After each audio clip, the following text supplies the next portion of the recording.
네, 안녕하십니까.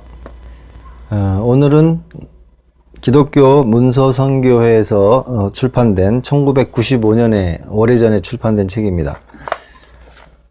좁은 길이라는 책인데요. 저자는 윌리엄 니콜스 목사님이십니다.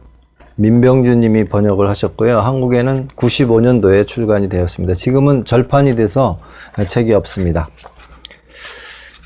저번에 저희가 함께 나눴던 부분은 목차 1번 하늘나라의 영광과 그 다음에 2번 지옥의 공포, 그 다음에 3번 생명에 이르는 좁은 길을 나누었습니다. 오늘은 네 번째 그리스도교의 진정한 의미에 대해서 함께 나눠보도록 하겠습니다. 장수로는 한 16장 정도 되겠습니다. 좀 빠른 속도로 읽어보도록 하겠습니다. 디모데후서 3장 1절에서 5절. 내가 이것을 알라. 말세에 고통하는 때가 이르리니 사람들은 자기를 사랑하며 돈을 사랑하며 쾌락을 사랑하기를 하나님 사랑하는 것보다 더하며 경건의 모양은 있으나 경건의 능력은 부인하는 자니. 이 구절들은 마지막 날 사람들의 마음 상태에 대해 우리에게 말씀하고 있습니다. 이들의 모습을 보건대 이들은 구원받지 못한 자들이 분명합니다. 이 구절들은 오늘날 우리들에게 많은 것을 이야기하고 있습니다. 즉 바울 사도가 이야기하고 있는 이 사람들처럼 오늘날 많은 사람들이 경건의 모양만 갖추고 있을 뿐입니다. 어떤 이들은 밖으로 드러나는 일을 많이 하지만 그 역시 경건의 모양에 지나지 않는 경우가 많습니다.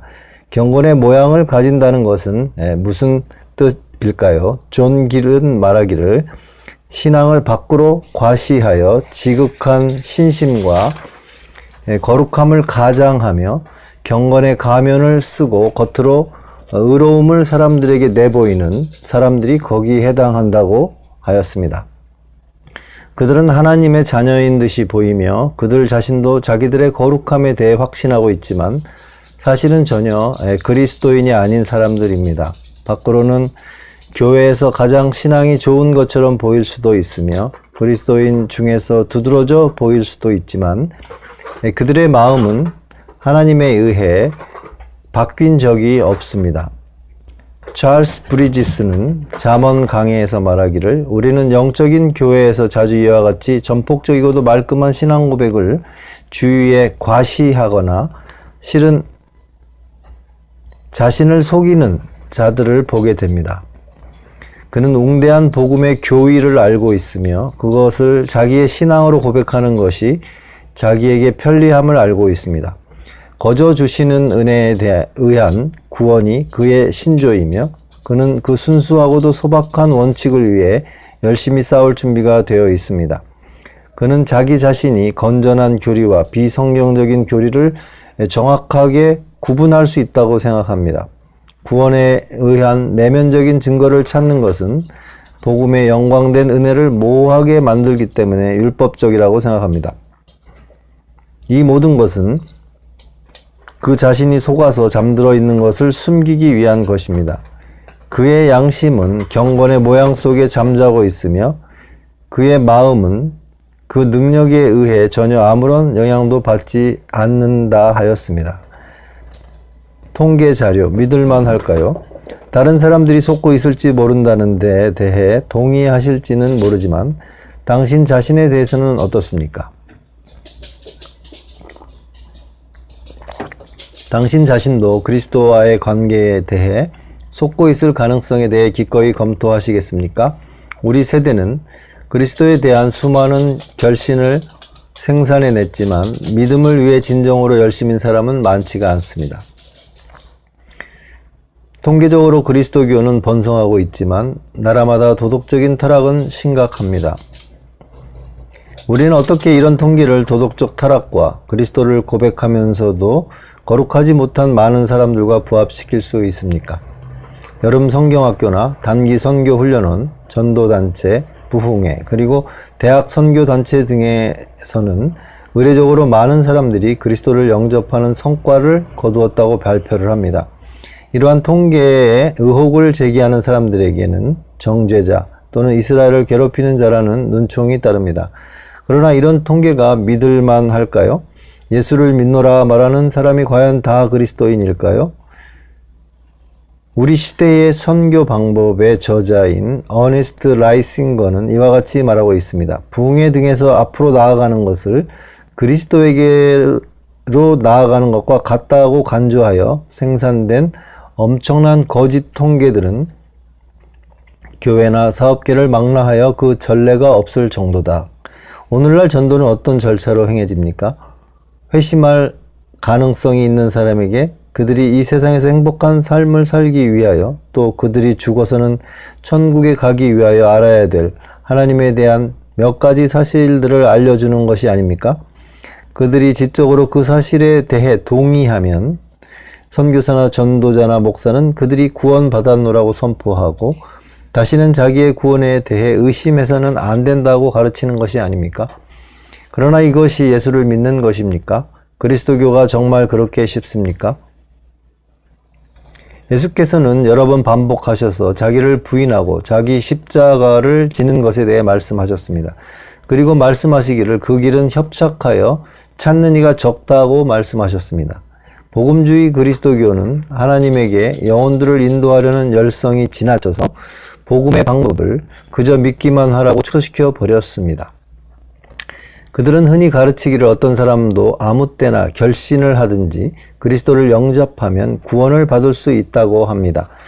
한 가지 질문을 하겠습니다. 당신은 어떤 사람이 자기가 죄인이라고 시인하고 예수께서 자기의 죄를 위하여 죽으신 것을 믿고 예수를 자기의 개인적인 구주로 영접한다면 그 사람은 구원을 받았다고 생각하십니까? 만일 그렇다고 생각하신다면 당신은 성경에서 말씀하시는 것보다 모자란 것을 믿고 있는 것입니다.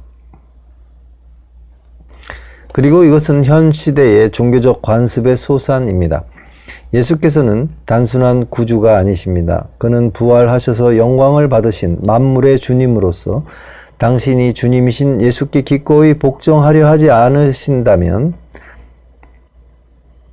이 세상의 모든 믿음이 다 아무 소용이 없을 것입니다. 당신 자신이 죄인이라고 믿는 것도 하나님 앞에 별 의미가 없습니다. 유다나 애고방, 바로나 아합은 모두 자기 자신의 죄를 인정하였으나 지옥에 떨어졌습니다. 예수 그리스도의 복음은 몇 가지 사실에 지적으로 동의하는 것이나 소위 결신을 하는 것과는 전혀 다릅니다. 당신을 포함한 많은 결신자들이 그리스도 교회에 대해 잘못 알고 있는 것은 아닐까요? 거짓 회심이 성경에도 나올까요? 예수께서 이런 것들에 대해 우리에게 경고해 주신 적이 있을까요? 성경은 거짓 회심에 대해 가르치고 있습니까? 성경은 많은 사람들이 믿었지만 구원받지 못하였음을 여러 번 이야기하고 있습니다. 예수께서는 여러 번에 걸쳐 겉으로는 보기에는 믿음이 깊은 듯하나 하나님의 나라를 상속받지 못할 사람들에 대하여 씨 뿌리는 비유, 누가복음 8장 4절에서 18절, 곡식과 가라지의 비유, 마태복음 13장 36절에서 43절, 집 지은 사람의 비유, 누가복음 6장 46절에서 49절, 그리고 10명의 처녀의 비유, 마태복음 25장 1절에서 13절에서 경고하셨습니다. 청교도 안토니 버지스는 10명의 처녀의 비유에 대해 쓰기를 이 비유에서 보건대 거짓되고 불완전하고 위조된 은혜밖에 받지 못한 신앙 고백자도 마치 자기가 아주 좋은 상황에 있는 것으로 착각하여 평안과 확신 속에서 살다 죽을 수 있으며 그들이 그것이 잘못된 것을 알았을 때에는 이미 때는 너무 늦은 것임을 알아야 할 것이라고 하였습니다. 바울은 헛되이 믿은 자에 대하여 이야기하였으며 고린도전서 15장 2절, 갈라디아 사람들에게는 그들을 위하여 수고한 것이 헛될까 두렵다고 경고하였습니다. 갈라디아서 4장 11절, 디도에게는 하나님을 시인하나 행위로는 부인하는 사람들에 대해 이야기하고 있습니다. 디도서 1장 16절, 히브리서의 저자는 우리 시대의 많은 신자들이 받는 것보다 더 많은 영적인 특전의 은총을 받은 사람들이 나중에 이단화하거나 믿음으로부터 타락한다고 말하고 있습니다. 히브리서 6장 4절에서 6절. 즉 성경은 자기가 그리스도임을 고백하는 많은 사람이 사실은 전혀 그리스도인이 아닐 수도 있다고 말씀하고 있습니다. 강단 앞으로 걸어가는 사람들 또는 처방된 기도를 따라 하는 사람들은 아무리 그들이 진심으로 기도한다고 느낄지라도 반드시 구원받았다고 할 수 없습니다. 구원을 받기 위해서는 예수에 대한 몇 가지의 사실을 믿고 신앙을 고백하는 것 이상의 것이 필요합니다. 밖으로 드러내어 예수 그리스도를 믿는다고 고백하는 것만으로는 그 사람이 진실로 하나님께 구원을 받은 사람인지 알 수가 없습니다. 그럼에도 불구하고 오늘날 많은 교회들이 오직 이 기준으로만 신앙 고백을 평가합니다.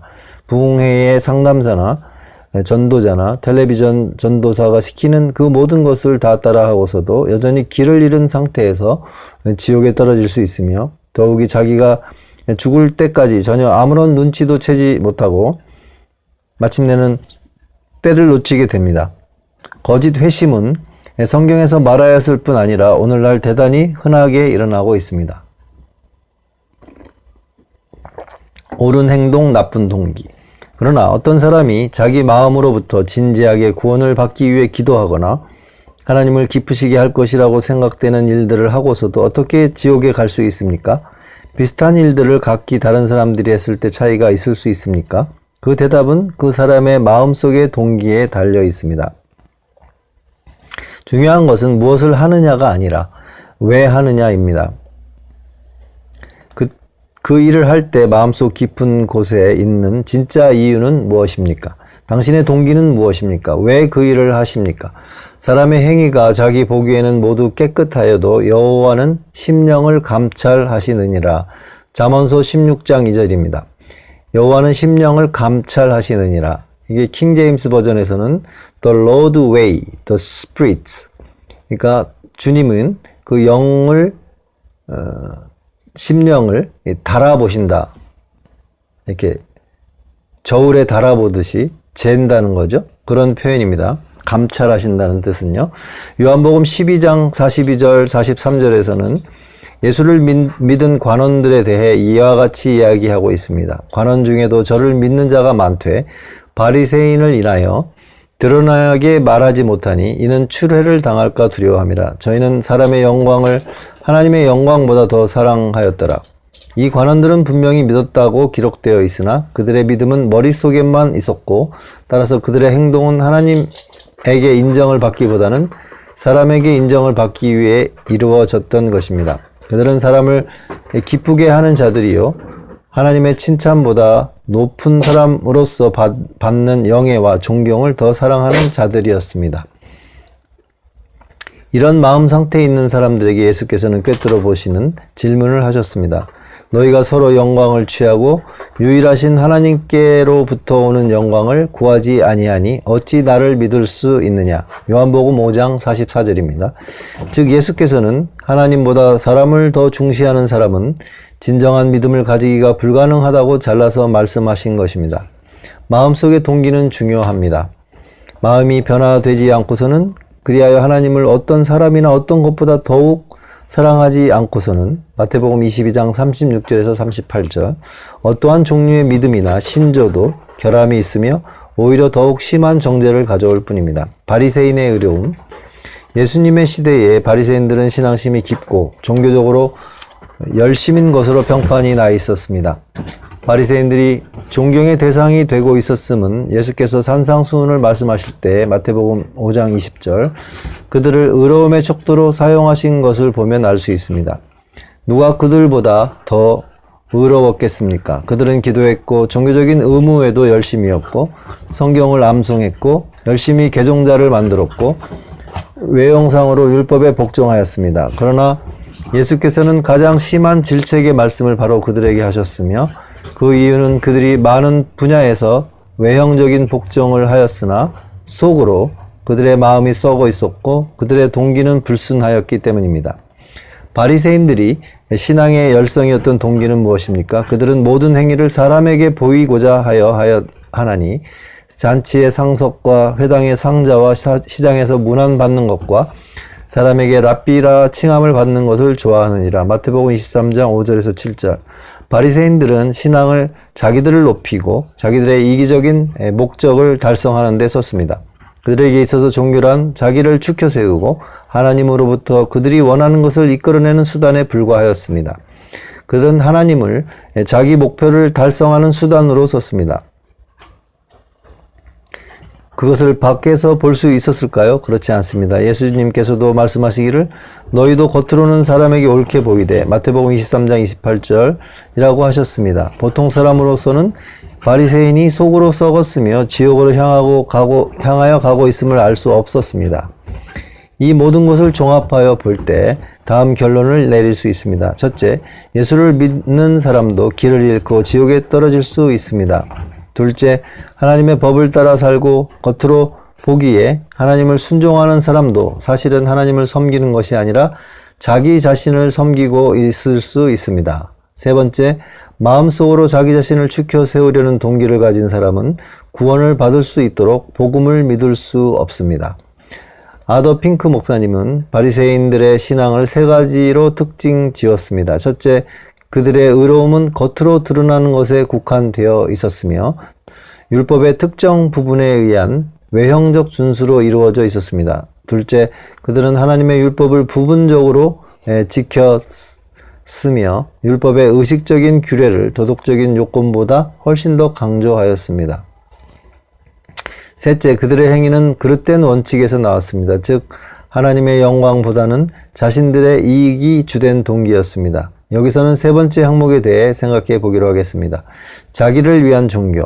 바리새인들의 신앙은 오늘날 많은 그리스도교 신자들의 믿음과 별로 다를 것이 없습니다. 그들의 종교적인 활동은 모두 사람들에게 보이기 위하여, 그리하여 사람들에게서 칭찬을 듣고 자기들의 명성이 더욱 높아지도록, 그리고 자기들을 위한 목적으로 하나님을 잘 써서 자신들을 기쁘게 하기 위하여 행해졌습니다.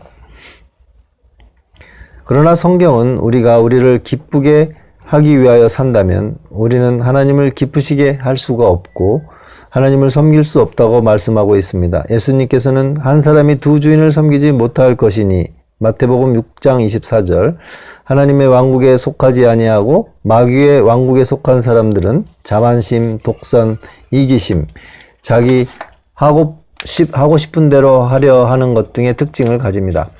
그리스도교의 외형적인 면에서는 이기심과 자아에게 매력적인 것들이 많이 있습니다. 위대한 미국의 신학자 조나단 에드워즈는 18세기 말에 이와 같이 썼습니다. 그리하여 어떤 경우에는 일반적인 계몽에 의하여 사람들의 마음은 하늘나라에 있는 자연적인 선애로 고양되고는 한다. 그 이유는 그 드러난 영광과 그 편안함과 그 명예와 그 승진은 하나님의 특별한 사랑에 의한 것이며 사람과 천사의 큰 존경거리이기 때문이다. 따라서 그리스도와 하나님과 구원의 길에 대한 복음의 말씀에는 자연적인 선을 내비치는 것이 많으며 그것은 자기를 사랑한다는 자연 법칙의 입맛에 맞는 것이다. 이와 같이 자기 자신에 대한 사랑으로부터 당연하게 나오는 하나님과 그리스도에 대한 사랑은 은혜스럽고 영적인 사랑이 될 수가 없다. 이미 말한 바와 같이 자기에 대한 사랑은 완전히 자연적인 것이며 천사뿐 아니라 마귀도 가지고 있는 것이기 때문이다. 따라서 그 결과로서 초자연적이고도 하나님에 의한 것이 생길 수 없는 것이다. 이기적이고 자기를 높이는 사람은 자기 이익에 크게 도움이 되고 자기의 야심을 충족시키는 것을 자연히 사랑하게 되어 있다. 사도 바울이 경건의 모양을 갖고 있다고 말하는 사람들의 또 다른 특징은 자기를 사랑하는 자들이라는 것인데 이는 매우 흥미로운 것이 아닐 수 없습니다. 디모데후서 3장 5절 야고보는 자기를 위한 야심은 하나님으로부터 오지 않으며 마귀적인 것이고 자기를 위한 야심이 있는 곳에 요란과 모든 악함이 있다라고 하였습니다. 야고보서 3장 14절에서 16절 윌리엄 웹스터는 이 세상에는 근본적으로 두 종류의 주된 성품이 있다. 그 하나는 종의 마음으로 자기를 잇는 성품인 그리스도의 마음이고 다른 하나는 마귀의 마음으로 자기를 위하는 마음이다. 하나는 하나님의 뜻에 의하여 움직이고 하나님께 득이 되도록 작용하나 다른 하나는 자기 의지에 의하여 움직이며 자기의 이익을 위해 작용한다. 자기 의지는 자연적으로 마귀적이다. 그것은 그리스도의 성품에 정반대 된다고 썼습니다. 성경은 이기심, 즉 자기 하고 싶은 대로 하는 것이 죄의 근본 뿌리라고 분명하게 가르치고 있습니다. 우리는 다 양 같아서 그릇 행하여 각기 제 갈 길로 갔거늘. 이사야서 53장 6절 이 개들은 탐욕이 심하여 족한 줄을 알지 못하는 자요 그들은 몰각한 목자들이 들이다. 자기 길로 돌이키며 이사야서 56장 11절 보라 내가 이같이 말하여도 악을 행하여 내 욕심을 이루었느니라. 예레미야 3장 5절 저희가 다 자기 일을 구하고 그리스도 예수의 일을 구하지 아니하되 빌립보서 2장 21절 이라고 하였습니다. 예수님께서는 이 세상에 계실 때 결코 당신의 뜻을 행하고자 하지 아니하셨으며 여러 번이나 말씀하시기를 내가 하늘로서 내려온 것은 내 뜻을 행하려 함이 아니요 나를 보내신 이의 뜻을 행하려 함이니라. 요한복음 6장 38절이라고 하셨습니다. 우리들은 반드시 이러한 질문을 우리 자신에게 물어보아야 할 것입니다. 무엇이 근본적으로 나의 삶을 지배하고 있는가? 나는 누구를 위해 살고 있는가? 나를 위해서인가? 아니면 하나님을 위해서인가? 당신은 당신 자신을 기쁘게 하기 위해서 사십니까? 아니면 하나님께 영광이 되도록 사십니까? 이 두 가지는 동시에 될 수 없습니다. 하나님이 당신을 어떻게 생각하시느냐 하는 것보다 다른 사람이 당신을 어떻게 생각하느냐에 대해 더 관심을 갖지는 않습니까? 자기 자신을 기쁘게 하기 위하여 사는 사람은 실질적으로는 자신의 하나님으로 받들고 있는 셈입니다. 하나님에 대한 당신의 사랑은 어떠합니까? 당신은 하나님의 성품 때문에 하나님을 사랑하십니까? 즉 거룩하시고 깨끗하시고 의로우시고 공의로우신 성품 때문입니까? 아니면 하나님께서 당신을 위해 해주실 수 있는 일들 때문입니까? 즉 하나님을 따름으로써 얻을 수 있는 이득 때문입니까? 당신이 하나님을 사랑하는 근본적인 이유가 이기심, 즉 당신에 대한 사랑 때문입니까? 만일 당신 자신을 위해 이 세상을 산다면 당신은 영원히 죽게 됩니다. 예수님께서는 누구든지 제 목숨을 구원코자 하면 잃을 것이요 라고 하신 말씀이 바로 그런 뜻이 아닙니까? 마가복음 8장 35절 오늘날의 많은 자칭 그리스도인들의 믿음은 오직 어떤 도움을 받을 수 있는지 무슨 혜택이 있는지 자기들이 잘 사는데 도움이 되는지 등의 자기 이익에 기본을 두고 있을 뿐입니다. 이런 것들은 예수 그리스도를 믿는 것이 아닙니다. 당신은 어떻습니까? 당신의 신앙은 어떻습니까? 당신은 당신을 위해 살고 있습니까? 아니면 하나님을 위해 살고 있습니까? 무엇이 진정한 경건입니까? 진정한 경건은 하나님, 우리들, 그리스도, 그리고 그리스도를 따르려는 사람들에게 그리스도께서 무엇을 요구하시는가에 대한 바른 이해에 기본을 두어야 합니다. 그러나 그것은 바른 이해뿐만이 아니고 바른 행동이 나올 수 있는 바른 마음도 갖추어야 됩니다. 올바른 동기와 올바른 원칙으로부터 나오지 않고서 외형적으로 하나님을 복종하는 것은 아무런 의미가 없음을 우리는 이미 살펴보았습니다. 자기의 마음과 자기의 삶을 기꺼이 예수 그리스도의 말씀과 그의 도에 바치고 그의 권위에 복종하는 것이 진정한 그리스도교의 근본입니다. 이 사항들을 각각 살펴보기로 하겠습니다. 하나님에 대한 바른 이해,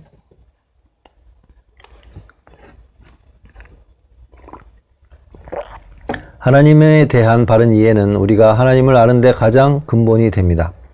하나님으로부터 떨어져 있는 사람과 하나님의 자녀가 하나님을 보는 시각은 다를 수밖에 없습니다. 왜냐하면 그들과 하나님과의 개별적인 관계는 전혀 다른 데 기반을 두고 있기 때문입니다.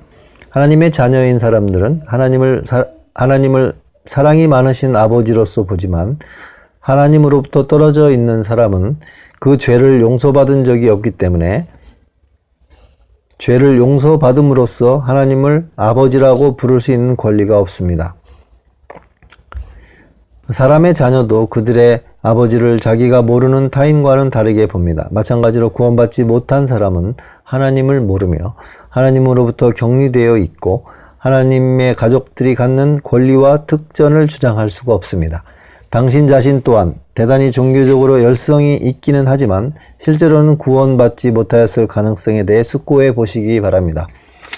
그러한 상태에 있는 사람은 하나님께서 구원과 연관해 베풀어 주시는 어떠한 자비도 자기의 것으로 주장할 수가 없습니다. 조나단 에드워즈는 하나님에게로 마음이 돌아서지 않은 자연 상태의 사람은 그 어떠한 사람일지라도 하나님께서 자비를 보이실 하등의 의무가 없다고 하였습니다. 그럴 경우 당신은 하나님을 자비와 혜택을 베풀어 주시는 분으로서가 아니라 당신의 심판자로서 보아야 합니다. 이러한 관점에서 하나님의 성격의 몇 가지 면을 볼 수 있습니다. 첫째, 지극히 높으신 창조주이시며, 둘째, 거룩한 입법자이시며, 셋째, 우주와 그 안에 있는 모든 것에 의로우신 심판자이십니다. 하나님의 주권은 하나님께서 지으신 만물에 대하여 만왕의 왕으로서 또 만주의 주로서 행사하는 권리입니다. 하나님의 주권의 의미는 하나님이 이름으로만 아니라 실제로도 하나님이시며 하나님이 온 우주의 보좌에 계시며 모든 일을 감독하시며 모든 일을 그 마음의 원대로 역사하시는 분이시며 에베소서 1장 11절 그 위엄에는 견줄 자가 없으며 그 권능에는 끝이 없고 하나님 자신 이외에 그 누구의 영향도 받지 않으심을 뜻합니다. 만물을 다스리시는 주님으로서 하나님은 사람을 포함한 온 세상 만물을 지으셨습니다. 그래서 모든 사람은 하나님의 권위에 복종하여야 할 의무가 있습니다. 즉 그를 따르고 섬기고 복종하여야 합니다. 우리에게 우리 자신의 권리는 없습니다. 하나님의 은혜를 받지 않은 자연인은 하나님보다 우선하는 주권을 열망하며 자기 의지를 다른 이의 뜻에 맞게 포기하려 하지 않습니다. 그러나 하나님은 자신의 창조물인 사람에 대하여 주권을 가지고 계시므로 하나님이 원하시는 바를 사람에게 요구하실 권리가 있습니다. 여기서 자연인이라는 단어가 나왔는데요. 이 성경 고린도전서 2장 14절에는 육에 속한 사람, 킹제임스 버전에는 영어에 natural man으로 되어 있고요.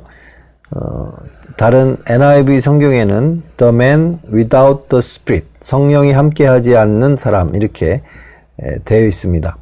이 뜻은 하나님을 믿지 않는 자연인은 성령을 소유하지 못했기 때문에 하나님의 진리를 깨달을 수가 없습니다. 거듭남을 필요로 하는 자들을 가리킵니다. 무엇보다도 하나님은 거룩하신 하나님이십니다. 하나님은 빛이시라 그에게는 어둠이 조금도 없으시니라. 요한일서 1장 5절. 하나님은 절대적으로 깨끗하시고 도덕적으로 완벽하십니다. 하나님의 거룩하심은 하나님의 도덕법에 깨끗함에 드러나 있습니다. 십계명에 나타난 하나님의 도덕법은 죄를 규정하고 사람들에게 외면적으로만이 아닌 내면적인 복종, 행위로만이 아닌 마음으로부터의 복종을 요구하십니다. 하나님은 법을 주셨을 뿐만이 아니라 장차 모든 사람을 그들이 그 법에 대하여 보인 반응대로 심판하실 것입니다. 하나님은 모든 죄와 모든 불복종을 벌하시는 의로우신 심판자이십니다. 자기 좋은 대로 살면서 하나님을 만홀히 여기려는 사람들은 하나님을 바보로 취급하고 있는 것입니다. 무한히 거룩하신 하나님에게 지은 단 하나의 죄라도 무한한 벌을 받는 것이 당연합니다. 아들을 순종치 아니하는 자는 영생을 보지 못하고 도리어 하나님의 진노가 그 위에 머물러 있느니라. 요한복음 3장 36절에 예수님께서 말씀하신 말씀입니다. 여기서 아들을 순종치 아니하는 자는 킹 제임스 버전에는 믿지 아니하는 자와 같은 뜻입니다. 하나님이 주님으로서 가지신 권위를 거부하는 사람들은 불의 연못인 지옥에 보내져서 영원한 벌을 받게 될 것입니다. 우리들에 대한 바른 이해, 자연 상태의 사람은 모두 다 거룩하신 하나님에 대한 반역자로서 이 세상에 태어나며 하나님을 싫어합니다. 이 반역은 에덴 동산에서 창세기 3장 5절에 너희가 하나님과 같이 되어 라고 뱀이 하와를 꾀는 말에 아담이 보인 불순종의 행동으로 거슬러 올라갑니다. 모든 사람은 반역적인 그들의 시조, 아담으로부터 죄의 원칙에 지배되는 마음을 물려받았습니다. 그러나 대다수의 사람들은 그들이 하나님을 싫어한다는 사실을 인정하기는커녕 그 사실을 격렬하게 부인하며 오히려 그들이 하나님을 존경하고 사랑한다고 말합니다. 그렇지만 그들이 주장하는 사랑이라는 것이 어떤 것인지를 분석해 보면 그것은 그들 자신의 이익을 추구함일 뿐입니다. 사람은 하나님이 그에게 호의를 보이시고 관대하신 한 하나님에 대해 앙심을 품지 않습니다. 하나님이 그를 번성케 하시는 동안에는 불평을 하지 않습니다. 사람은 혜택을 주시는 하나님을 미워하는 것이 아니라 주권자요 법을 세우신 분, 심판주이신 하나님을 미워합니다. 사람은 하나님의 다스림에 복종치 않으려 하고 하나님의 법을 자기 삶의 법으로 받아들이기를 거부합니다. 문제의 핵심은 권위와 다스림입니다. 누가 우리 삶에서 최고의 권위를 가지고 있습니까? 우리를 지으신 하나님이십니까? 아니면 우리입니까? 사람은 자기에 대한 권위를 자기가 가지고 싶어 합니다. 사람은 자기 삶을 자기 원대로, 자기가 원하는 대로 살고 싶어 합니다. 그것은 전능하신 하나님의 최고의 권위를 거부하고 자기 삶의 왕으로 받드는 것을 말합니다.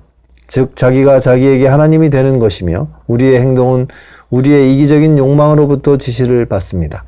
죄의 원칙은 하나님을 싫어하고 거역하는 것이며 하나님에게서 독립하겠다는 것이며 자기만으로 충분하다는 것이며 자기를 위해 사는 것이 바로 그 표본입니다. 사람의 악은 모두 다 이기심에 근거합니다. 자부심은 자기를 높이는 것이 아니고 또 무엇이겠습니까? 욕정은 자기를 만족시키는 것이 아니고 또 무엇이겠습니까?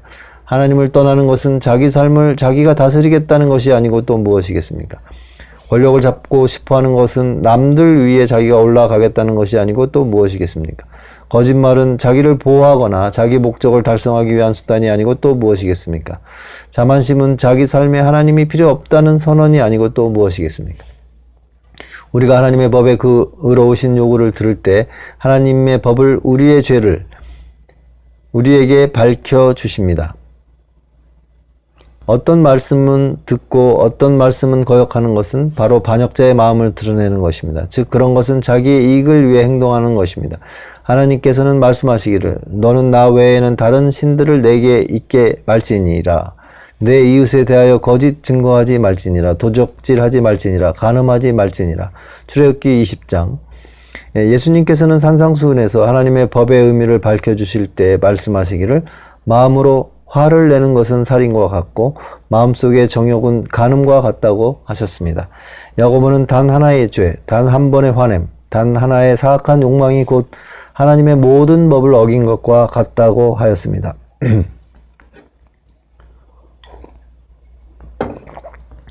우리는 본질상 죄인의 상태로 태어났습니다. 우리는 매일매일 하나님의 법을 어겨 우리 죄를 늘려나갑니다. 죄는 우리를 지배하고 있습니다. 예수 그리스도에 대한 바른 이해.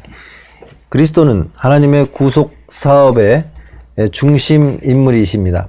예수 그리스도로 계시된 하나님을 그릇 이해함은 모든 사교의 이단의 바탕입니다. 예수 그리스도로서 하나님은 문자 그대로 사람이 되셔서 하나님의 자녀들을 위하여 하나님의 법을 순종하는 완벽하고도 의로우신 삶을 사셨습니다.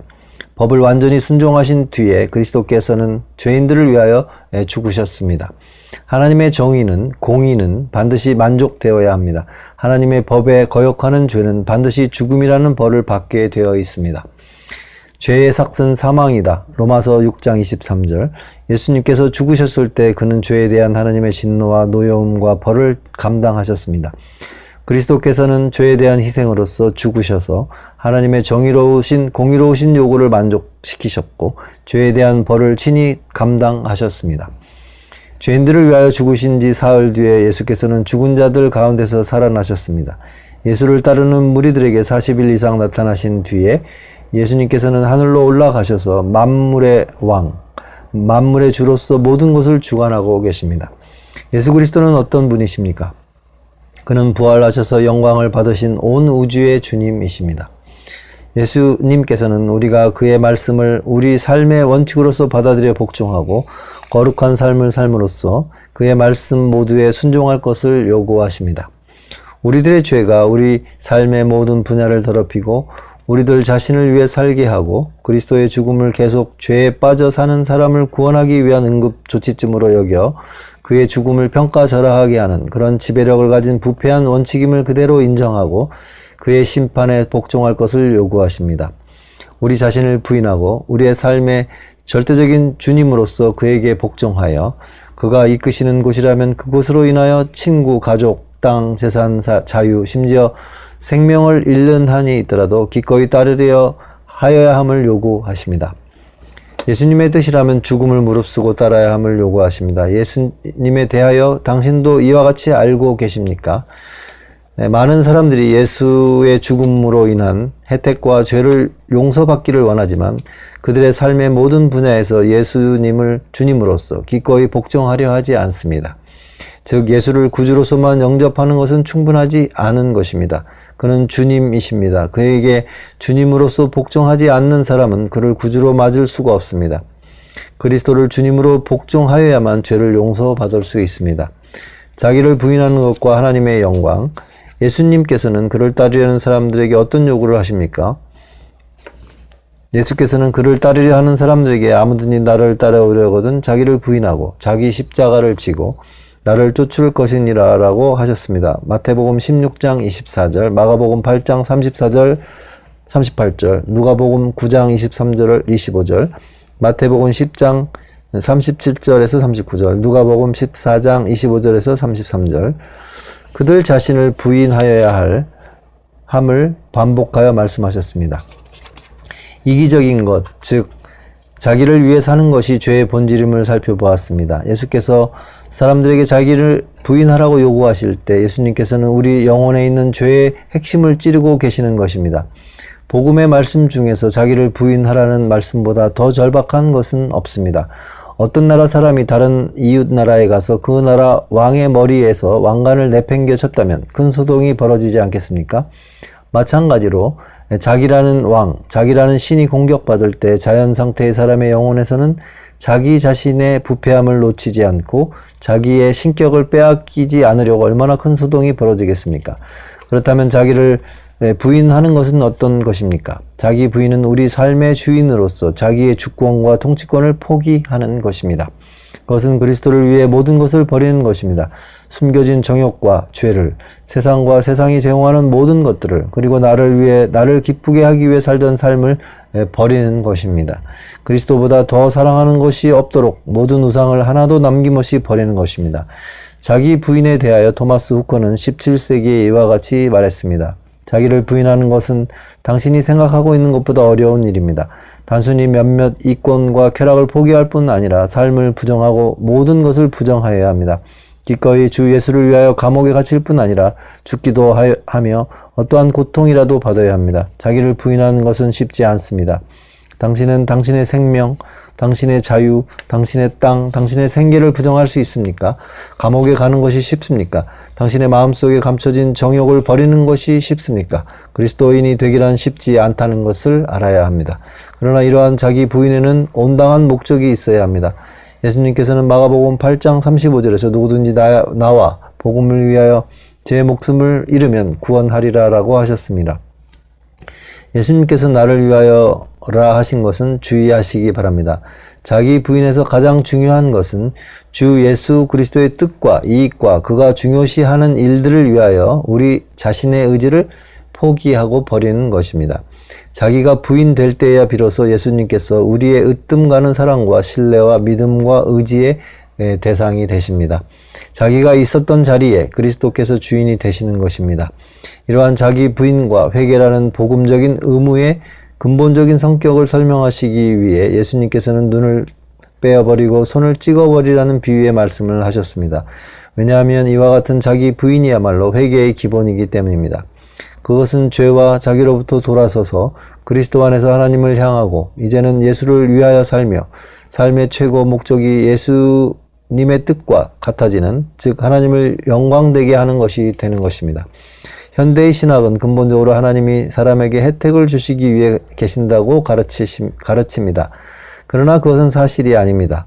하나님께서 세상과 사람을 지으신 것은 근본적으로 사람에게 복을 주시기 위해서가 아니라 하나님께서 영광을 받으시기 위함입니다. 하나님의 영광이 하나님께서 세상과 사람을 지으신 최고의 목적입니다. 하나님의 말씀은 사람이 하나님의 영광을 그들의 모든 행동의 으뜸가는 목표로 삼아야 함을 분명하게 가르치고 있습니다. 그런즉 너희가 먹든지 마시든지 무엇을 하든지 다 하나님의 영광을 위하여 하라. 고린도전서 10장 31절. 그러므로 하나님의 영광을 위하여 살지 못하는 것은 죄입니다. 사람이 무엇을 하든지 간에 그것이 하나님의 영광을 위한 것이 아니라면 그것은 죄입니다. 자연 상태의 자연인은 어떤 일도 하나님의 영광을 위하여 하지 않으므로 그가 하는 모든 일은 죄입니다. 악인의 형통한 것은 다 죄니라 라고 하였습니다. 잠언서 21장 4절. 자연인이 음식을 먹을 때 그는 죄를 짓는 것입니다. 자연인이 일할 때 그는 죄를 짓고 있는 것입니다. 왜냐하면 그 사람의 근본 목표는 자기를 이익되게 하려는 것뿐이고 하나님의 영광을 위한 것이 아니기 때문입니다. 다른 성경 구절도 사람은 하나님께 영광을 드리기 위하여 존재함을 분명하게 말씀하고 있습니다. 마태복음 5장 16절에 이같이 너의 빛을 사람 앞에 비추게 하여 저희로 너희 착한 행실을 보고 하늘에 계신 너의 아버지께 영광을 돌리게 하라. 여호와여 영광을 우리에게 돌리지 마옵소서.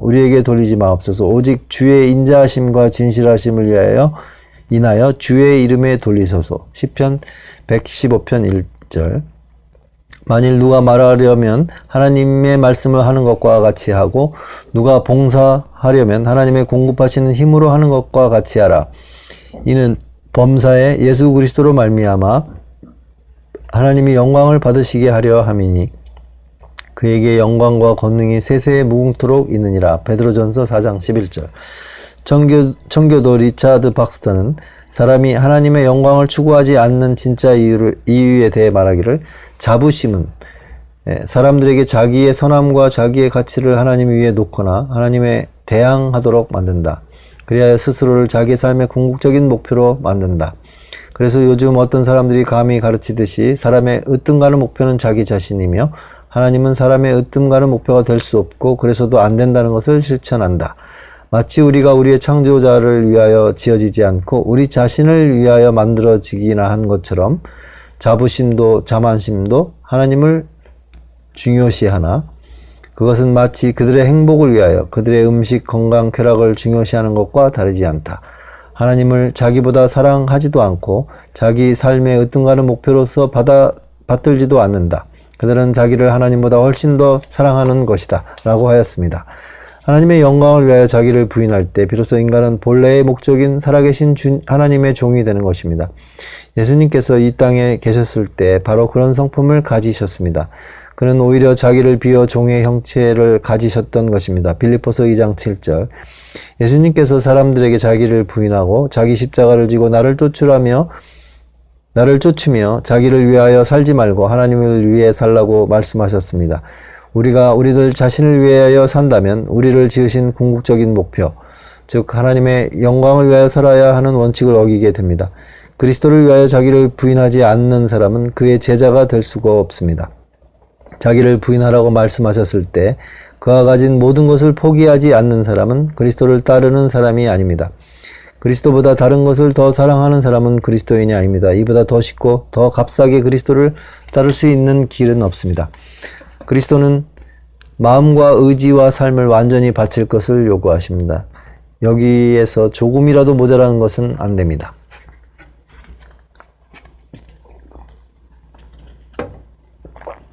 역사적 그리스도교의 복음. 오늘날 그리스도인으로 자처하는 대부분의 사람들은 앞서간 그리스도인들의 가르침이나 그들의 믿음에 대해 아는 것이 거의 없고 흥미를 갖지도 않습니다.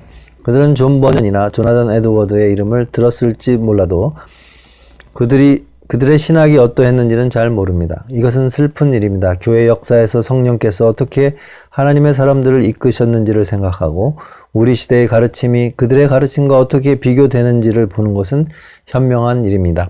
과거의 그리스도인들이 자아에 관하여 또 자기 부인과 그리스도에 바치는 헌신에 대하여 어떤 믿음을 가지고 있었는지 검토하여 보기로 합시다.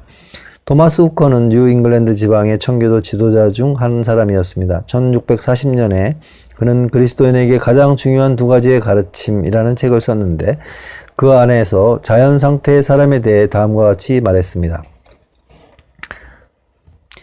사람은 모든 일을 자기가 한다고 생각하는 것과 마찬가지로 무슨 일이나 자기를 목표로 한다. 그들의 행동의 목표는 그들 자신인 것이다.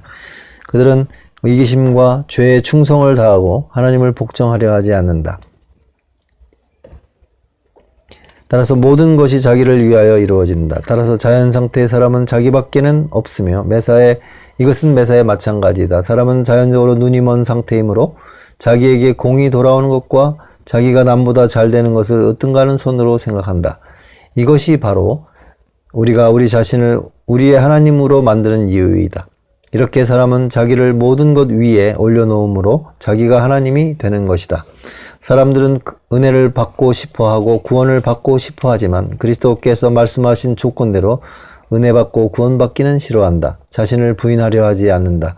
그러나 그리스도에게 구원받고 싶으면 자기를 부인하지 않고서는 구원받을 수 없는 것이다.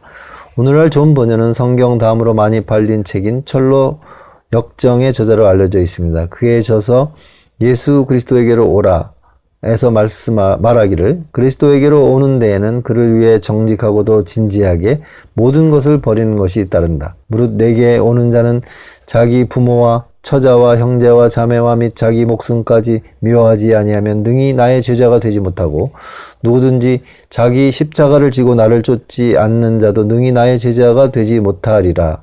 누가복음 14장 26절에서 27절. 이러한 말씀들을 통하여 예수님께서는 진정하게 그에게로 나오는 사람이 어떠한지를 밝히셨습니다. 그는 모든 것을 자기 등 뒤로 내어 던집니다.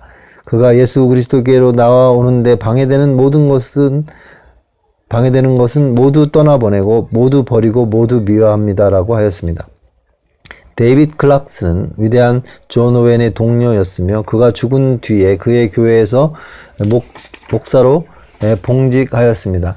다음은 클락슨이 누가복음 14장 27절에 대하여 쓴 한 권의 논문 중에서 발췌한 것입니다. 이러한 명령이 떨어졌을 때 기꺼이 자기의 가장 가까운 친구들과 가장 사랑하는 친족들로부터 떨어지지 않는 사람, 자기의 조국과 거주지로부터 떠나지 못하는 사람, 자기의 재산과 외형적인 주거를 잃기를 거부하는 사람, 자기의 자유를 박탈당하거나 그것이 무엇이든지 간에 이 세상에서 자기의 소중한 것을 포기하지 못하는 사람, 이런 사람은 그리스도에게 속해 있지 않으며 그리스도는 그런 사람을 상관치 않으신다. 왜냐하면 그리스도인은 그리스도를 무엇보다도 사랑하나 이처럼 그리스도를 위하여 자기의 친족과 재산과 조국과 자유를 저버릴 수 없는 사람은 그리스도보다 그것들을 더 사랑하는 것이다. 사람은 자기가 가장 사랑하는 것을 제일 나중에 버리는 법이다. 그리스도에게 죄를 짓느니 이런 것들을 모두 저버리겠다고 하지 못한 사람은 그리스도에 대하여 제자로서의 사랑을 가지지 못한 사람이며 따라서 기실 그리스도인이 아니다. 조나단 에드워드는 미국의 신학자 중에서 가장 널리 알려져 있고 또한 가장 위대한 사람일 것입니다. 1746년에 그는 아직도 고전으로 알려져 있는 믿음의 성질, Religious Affection이라는 책을 썼습니다. 거기서 에드워드는 그리스도를 진정으로 믿는 것이 어떠한지에 대해 이와 같이 말하였습니다. 성경은 넘치도록 강조하기를 진지하고도 온전한 믿음에서는 오직 하나님이 우리의 주님이시며 우리의 몫이라고 망설임 없는 선택을 하며 모든 것을 그를 위해 저버리며 자기의 의지를 하나님과 그리스도를 위하여 전적으로 정하며 비용을 예산한다. 마음으로부터 그리스도의 믿음과 그에 따르는 모든 것을 향하여 나아가며 순종하고 그리스도를 위하여 우리가 이 세상에서 가장 즐기던 것이라도 또는 우리의 생명일지라도 기꺼이 미워하며 모든 어려움을 감수한다. 우리가 가진 모든 것과 우리 자신을 모두 영원히 그리스도를 위해 버리며 그 어떠한 것도 유보하거나 감추어 놓지 않는다. 즉 한마디로 그리스도를 위하여 자기를 부인하는 큰 의무를 강조한다. 즉 그를 위해 우리 자신을 버려 우리는 없어지고 그리스도께서 모든 것이 되시도록 우리를 부인하여야 함을 말한다. 다른 많은 존경스러운 사람들로부터도 비슷한 말들을 들을 수 있을 것입니다. 그러나 여기 수록한 것만으로도 우리가 드린 말씀이 그리스도교 역사상 가장 위대한 지도자들의 말과 부합한다는 것을 알 수 있을 것입니다. 새 마음과 새 생명. 진정한 믿음에는 또 어떠한 것이 따를까요? 예수께서 서기관들과 바리새인들의 말씀하실 때 이사야서를 인용하시면서 이 백성이 입술로는 나를 존경하되 마음은 내게서 멀도다. 사람의 계명으로 교훈을 삼아 가르치니 나를 헛되이 경배하는도다 라고 하셨습니다. 마태복음 15장 8절 9절. 그들은 하나님에 대해 이야기하였고 하나님을 경배하였으나 그것은 그들의 마음에서 나오지 않고 그들의 입술에서만 나왔으므로 헛된 것이었습니다. 진정한 믿음은 하나님 앞에 올바른 마음에서만 나옵니다. 예수께서는 바리새인들에게 말씀하시기를 너희는 사람 앞에서 스스로 옳다 하는 자이나 너희 마음을 하나님께서 아시나니 누가복음 16장 15절이라고 말씀하셨습니다. 하나님은 모든 사람의 마음을 다 아시고 말씀하시기를 마음이 패려한 자는 여호와의 미움을 받아도 행위가 온전한 자는 그의 기뻐하심을 받느니라 라고 하셨습니다. 잠언서 11장 20절. 행위가 온전한 자를 마음이 패려한 자와 비교하시는 이유는 그들의 마음이 그들의 행위를 결정하기 때문입니다. 자연 상태의 사람의 마음은 부패하여 썩어 있습니다. 거의 3000년 전에 예언자 예레미야는 만물보다 거짓되고 심히 부패한 것은 마음이라 누가 능히 이를 알리오라고 말하였습니다. 예레미야 17장 9절. 사람이 진실로 하나님의 자녀가 되기 위해서는 이 만물보다 거짓되고 심히 부패한 마음이 하나님의 초자연적인 능력에 의하여 바뀌어야 합니다. 다시 한번 읽겠습니다. 사람이 자연인이 진실로 하나님의 자녀가 되기 위해서는 이 만물보다 거짓되고 심히 부패한 마음이 하나님의 초자연적인 능력에 의해 바뀌어야 합니다. 성령의 역사가 있어야 한다는 것이죠. 어떠한 사람도 마음이 바뀐 뒤에야 비로소 그리스도께서 요구하신 대로 자기를 부인하고 그를 주님으로 받들 수 있습니다. 성경은 구원에 따르는 마음과 성품의 근본적 변화에 대해 이야기하고 있습니다. 사도 바울은 여기에 대해 그런즉 누구든지 그리스도 안에 있으면 새로운 피조물이라 이것은 지나갔으니 보라 새 것이 되었도다라고 하였습니다. 고린도후서 5장 17절. 히브리서의 저자는 거룩함이 없이는 아무도 주를 보지 못하리라라고 하였습니다. 히브리서 12장 14절. 거룩하고 경건한 삶은 마음이 바뀐 결과입니다. 사람의 마음이 바뀔 때 그가 가진 동기가 바뀌고 그의 가치관이 바뀌고 그의 삶의 목표가 바뀌고 죄를 대하는 태도가 바뀝니다. 이제 그는 하나님을 그 무엇보다도 사랑하며 그를 더 잘 알기 위하여 그의 말씀을 읽기를 원하며 하나님의 모든 명령을 지키기를 원합니다. 경건한 동기로부터 하나님의 계명을 외적으로 또는 내적으로 순종하는 것이 변화한 마음의 분명한 표지입니다. 예수님께서는 나의 계명을 가지고 지키는 자라야 나를 사랑하는 자니라고 말씀하셨습니다. 요한복음 14장 21절. 사도 요한은 우리가 그의 계명을 지키면 이로써 우리가 저를 아는 줄로 알 것이요 저를 아노라 하고 그의 계명을 지키지 아니하는 자는 거짓말하는 자여 진리가 그 속에 있지 아니하되라고 썼습니다. 요한일서 2장 3절에서 4절. 삶의 변화를 동반하는 마음의 변화가 없다면 어떤 사람도 자기를 그리스도인이라 부를 수 없습니다. 거짓 평화에 속아서는 안 됩니다. 외적인 종교 활동과 마음속의 평화는 진정한 회심을 보장하지 못합니다. 자기의 영혼이 구원받았다고 믿었던 많은 사람들이 지금 지옥에 있습니다. 하나님으로부터 오지 않고 마귀로부터 오는 거짓된 평화도 있는 것입니다. 당신의 삶을 점검해 보시고 자기가 하나님의 영광을 위해 살기보다는 자기를 위해 살고 있으며 예수가 자기의 삶의 주인이 아니시라고 생각되시거든 지금부터 하나님을 찾을 때까지 온 힘을 다해 다 바쳐 하나님을 찾기에 노력을 다하십시오. 하나님의 주권과 적절한 방법의 사용.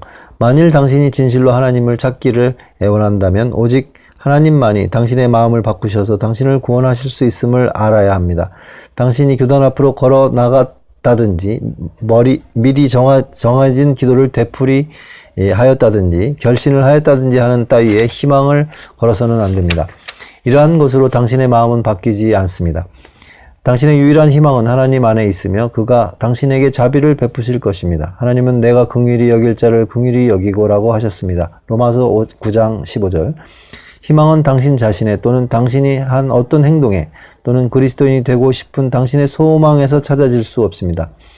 당신에게 이 세상을 창조할 힘이 없듯이 당신에게는 당신의 마음을 바꿀 힘이 없습니다. 그런즉 원하는 자로 말미암음도 아니요 다른 박질하는 자로 말미암음도 아니요 오직 긍휼히 여기시는 하나님으로 말미암음이니라라고 로마서 9장 16절에 말씀하고 계십니다. 당신은 사형 집행 행렬에 묶여 있으며 거기서 벗어날 방법을 갖고 있지 못합니다.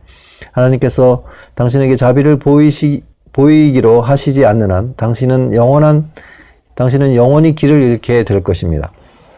모든 죄인은 당장 지옥에 떨어져도 무방합니다. 그 벌을 지금 당장 집행할 것인지 나중으로 미룰 것인지 또는 그리스도의 죽으심으로 대체하여 아주 면제하여 주시고 당신을 구원하실 것인지는 전적으로 하나님의 소관입니다. 하나님께서는 당신에게 자비를 보이시기로 하실 수 있으며 또 그렇게 하지 않으실 수도 있습니다. 하나님께서는 원하시는 대로 하실 수 있습니다. 그러나 찾지 않는 자는 영원히 찾지 못할 것입니다. 하나님을 온 마음으로 찾기에는 너무나도 게으른 사람들은 결국은 목표에 도달하지 못할 것입니다. 당신은 당신의 삶과 마음이 죄에 젖어 있음을 똑바로 보아야 됩니다. 당신의 마음이 부패한 것을 당신의 하나님의 말씀의 면밀한 빛에 기꺼이 노출시키기 전에는 결코 당신의 죄를 버리지 않을 것입니다. 하나님께서 당신의 죄를 미워할 수 있도록, 특히 당신이 가장 사랑하는 죄도 미워할 수 있도록 도와주시기를 기도하십시오. 당신과 하나님 밖에는 그 누구도 모르는 당신이 생각으로 저지른 죄와 당신의 삶을 지배해온 이기적인 죄와 당신이 과거의 행동으로 저지른 죄에 대해 곰곰이 생각하십시오. 당신의 죄가 받아 마땅한 벌에 대해 생각해 보십시오. 하나님께 당신의 죄를 모두 깨닫게 하여 주시기를 기도하십시오. 사람은 자기의 죄를 완전히 미워하지 않고서는 결코 그리스도에게로 나아가지 않습니다. 당신의 죄로부터 돌아서고 회개할 수 있도록 성령께서 도와주시기를 기도하십시오. 당신이 가진 모든 것을 기꺼이 예수 그리스도께 바치고 그를 당신 삶에서 가장 높으신 주님으로 모실 수 있도록 도와주시기를 하나님께 청하십시오. 하나님께서 믿음의 선물을 당신에게 주시기를 기도하십시오. 당신의 마음을 바꾸어 주시고 당신에게 자비를 보여주실 것을 간구하십시오. 또한 하나님께서 당신을 깨우치시기 위해 보내주신 수단들을 무시하지 마십시오. 기회 있을 때마다 하나님의 말씀을 충실하게 설교하는 것을 들으러 가십시오. 성경을 읽고 그 말씀에 대해 생각하십시오. 당신이 하나님을 찾으실 때 다음의 성경 구절이 도움이 될 것입니다. 로마서 3장 10절에서 18절, 시편 51편 1절에서 17절, 누가복음 18장 9절에서 14절, 이사야서 53장 3절에서 12절, 이상은 예수 그리스도에 대하여 말씀하신 구절들입니다. 그리고 누가복음 5장 12절에서 13절입니다. 하나님이 응답하셨음을 알 수 있을 때까지 계속 하나님께 자비를 구하고 하나님을 찾으십시오. 감정에 속지 마십시오. 당신의 삶이 바뀌는 실제적인 증거를 찾으십시오. 하나님을 찾을 때까지 계속 하십시오. 하나님이 당신에게 응답하신 것을 확신할 수 있을 때 당신이 아는 진정한 그리스도인에게 이야기하고 기쁨을 함께 나누십시오. 네, 16장에 대한 그리스도교의 진정한 의미에 대해서 오늘 함께 나누어 보았습니다. 우리 자신이 참 그리스도인인지 아닌지 이 책을 볼 때는 그리스도인이 아니라고 생각하는 것이 안전할 것으로 생각이 됩니다. 다음 책들을 또 나누어 보도록 하겠습니다.